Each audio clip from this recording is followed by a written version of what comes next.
Well, if you all got something to say, say it. Maybe you ought to go inside, Miss Ellie. No. I want to talk to you about the gas war.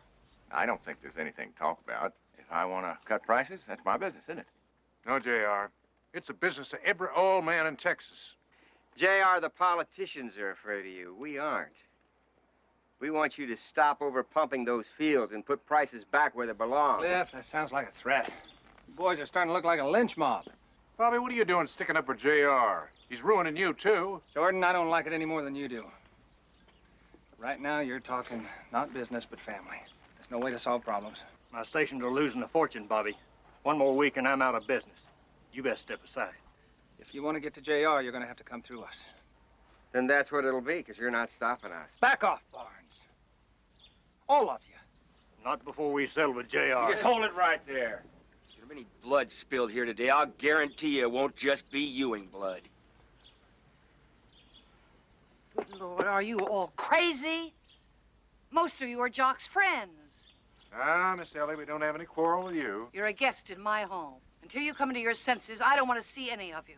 Now go home. Go home, all of you.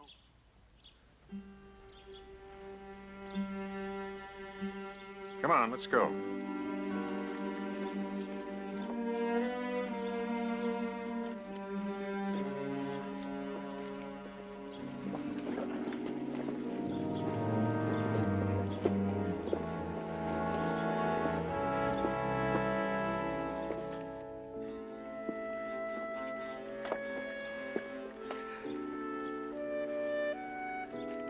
I'm calling Harv Smithfield.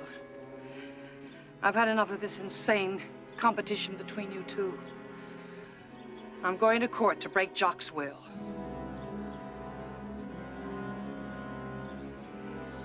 And then I intend to sell Ewing oil. I want to know why all those oil men are so angry. It has to do with the gas stations, doesn't it? Lucy, it is none of your business. It's all over now, Lucy. I don't think we should talk about it anymore. I saw that crowd through the window. Cliff Barnes and the rest of them looked like they were going to hang you. Listen, would you stop bugging me? I got a headache. And speaking of headaches, was that the Trotter kid I saw coming out of the living room when we came in? Don't tell me you're taking up with the hired hands. Don't do that. Don't change the subject, JR.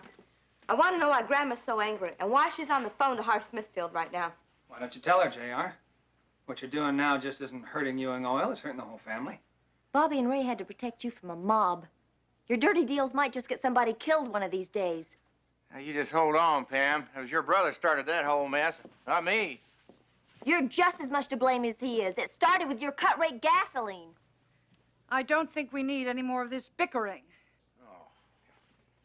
I'm going to see Harv Smithfield tomorrow.